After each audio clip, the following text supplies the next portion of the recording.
Well, after your thought-provoking speech and very logical explanation, I don't think any other question remains to be asked. But one question which is generally addressed by the so-called Christians in the West, particularly to some Muslim scholars, they say that we were born Christian, but now we don't believe in the existence of any God. So how to convince such so-called materialists and atheists, and how to prove before them the existence of God in the light of the Holy Quran? You see, before you start with him with the Holy Quran, how is he going to listen to you about the Quran when he says he doesn't believe in God? So, these people you're talking about, this Westerner, whoever he is, whether American or British, he is still a Christian subconsciously at the back of his mind. Because as soon as a fight starts between the Muslim and the Christian, he will take the Christian side. Why? He is still a Christian subconsciously. So, now what you do with him, a technique, I'll show you. As soon as you ask any of these people, you meet them in the flesh, he said, what church you belong to? He said, no, I don't go to any church. I don't believe in God. So you tell him, congratulations to you. Amazing, amazing. The man said, I don't believe in God. I said, tell him, congratulations to you. And the guy gets shocked. He expects you to chop off his head. Kafir, mardud. You don't believe in God? Chop off his head. That's what he expects from the man of religion. I said, no, congratulations to you. He said, why congratulations? I said, you see, if you told me you are a Christian, no congratulations. Because your father was a Christian, your mother was a Christian. Right? He said, right. So what did you do? Nothing. You tell me you are a Muslim? No congratulations. Why? Because your father was a Muslim, your mother was a Muslim. What did you do? Nothing. But you tell me you don't believe in God? I said, congratulations. Because you have been thinking. What made you to reach that stage where you say there is no God?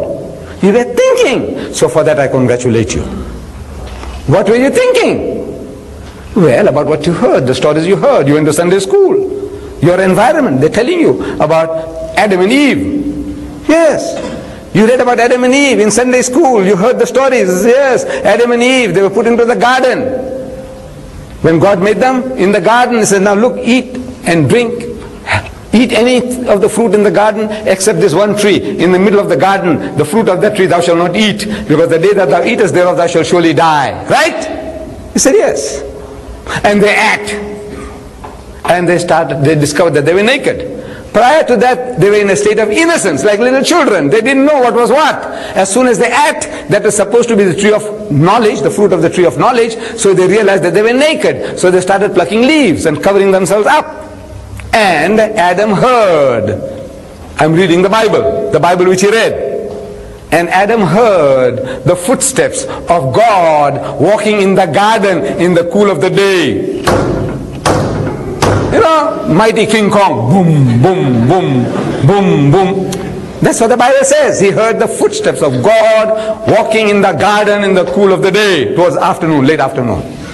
So Adam went and hid himself away in the bushes.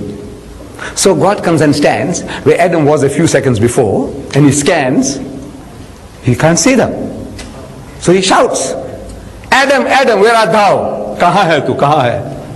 Poor God, he didn't know where Adam was. Or maybe he was playing hide and seek. Look, we do play hide and seek. You see, I do it with my grandson. He's 4-year-old now. See, I go home, my grandson, he's there in front of me. But I look up all over. I say, Rais, Rais, tu kahan hai? I say, where are you? And he's having a good laugh. He thinks, you know, grandpa can't see. Look, I'm playing the fools with him. He says, where are you? Where are you? He's laughing. So maybe God Almighty also, you know, he wants to play a little joke with Adam and Eve. So Adam peeps through the bushes and he says, I'm here. So why do you behave like that?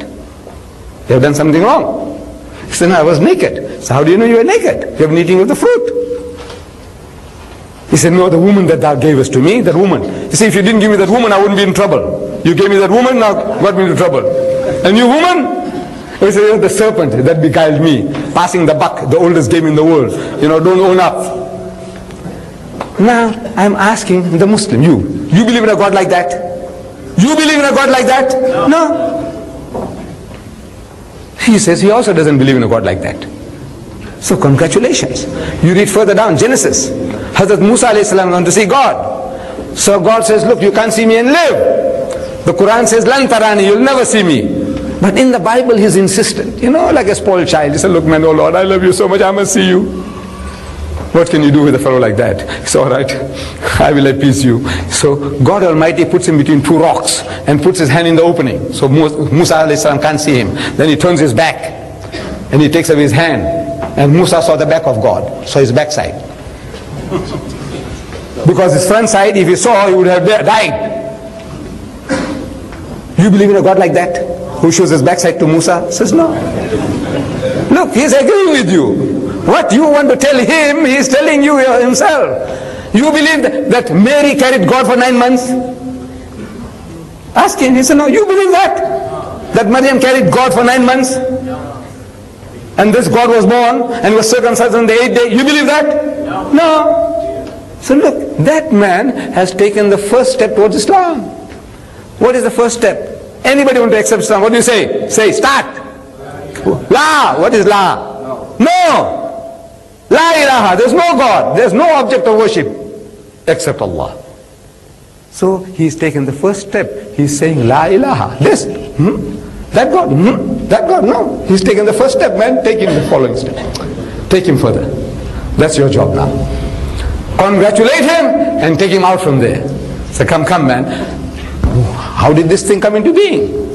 So he explains to you, and you find the Quran confirms. The Quran confirms. He says, look man, this book is telling what you are telling me. Inshallah, you'll be able to do the job.